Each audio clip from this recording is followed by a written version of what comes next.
کیا آپ سورۃ فاتحہ کی ایک فضیلت بتا سکتے ہیں؟ کیا آپ بتا سکتے ہیں کہ سورۃ فاتحہ کا ایک نام سبع مثانی ہے؟ اس کا یہ نام کیوں ہے؟ اس کے کیا معنی ہے؟ سورۃ فاتحہ کا ایک نام نہیں بلکہ 3-4 نام ہیں۔ کیا آپ وہ نام بتا سکتے ہیں؟ کیا آپ یہ بتا سکتے ہیں کہ اللہ تعالیٰ نے سورۃ فاتحہ میں کچھ لوگوں پر انعامات کا ذکر کیا ہے؟ وہ کون سے لوگ ہیں؟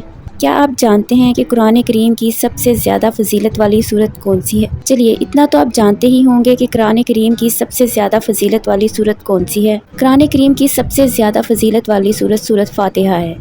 اس سورت کی فضیلت کا اندازہ اس بات سے لگا لیجئے کہ ہم روزانہ 5 وقت نماز میں اس سورت کو لازمی پڑھتے ہیں۔ جب اس سورت کی فضیلت اتنی زیادہ ہے تو ہمیں اس کے بارے میں یہ سب معلومات ہونی چاہیے۔ چلیے ہم آپ کو اس سورت کے بارے میں ساری معلومات دیتے ہیں۔ سورت فاتحہ کا ایک نام نہیں بلکہ کتنے سارے نام ہیں۔ تلاوت کے اعتبار سے سورت فاتحہ قرآن کریم کی پہلی سورت ہے۔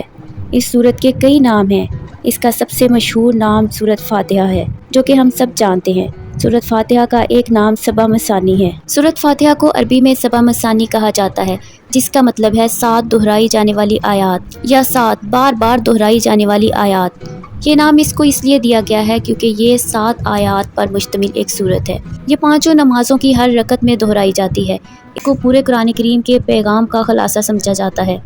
سورت فاتحہ اسلامی نماز کا ایک بنیادی حصہ ہے اور اسے دنیا بھر کے مسلمان اپنی روزانہ کی عبادت میں پڑھتے ہیں۔ اس کی 7 آیات کو ہدایت، حکمت اور راحت کا ذریعہ سمجھا جاتا ہے اور انہیں روح کے لیے شفا کہا جاتا ہے۔ اس لیے سورت فاتحہ کا ایک نام سورہ شفا بھی ہے کیونکہ ایک تو اسے روح کے لیے شفا کہا جاتا ہے اور دوسرا اس سورت کو پڑھ کر دم کرنے سے مریض تندرست ہو جاتا ہے۔ اس سورت کا ایک نام سورۃ الصلاۃ ہے کیونکہ اس کی ہر نماز میں تلاوت کی جاتی ہے۔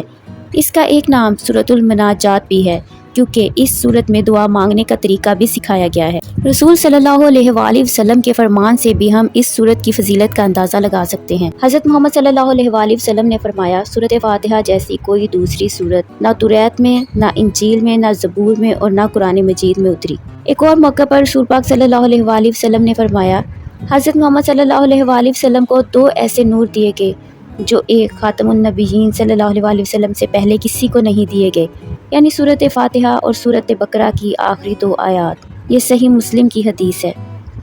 ایک مرتبہ حضرت ابو سعید خدری رضی اللہ تعالیٰ عنہ نے سورت فاتحہ پڑھ کر سانپ کے ڈسے شخص پر دم کیا تو وہ تندرست ہو گیا تھا۔ اسی وجہ سے اسے سورت شفا بھی کہا جاتا ہے۔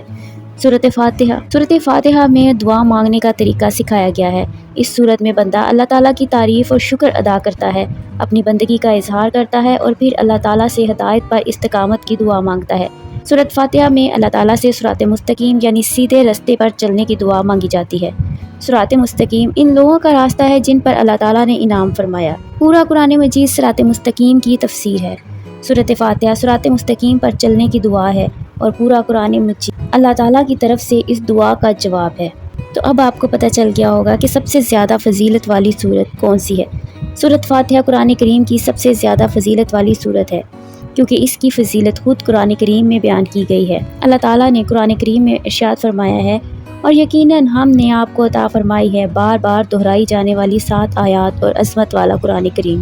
اب آپ ان سوالوں کے جواب دینے کے قابل ہو گئے ہوں گے کہ سورت فاتحہ کی کیا فضیلت ہے، اسے سبع مثانی کیوں کہا جاتا ہے، اللہ تعالیٰ نے کن لوگوں پر انعامات فرمائے ہیں، اور قرآن کریم کی سب سے زیادہ فضیلت والی سورت کون سی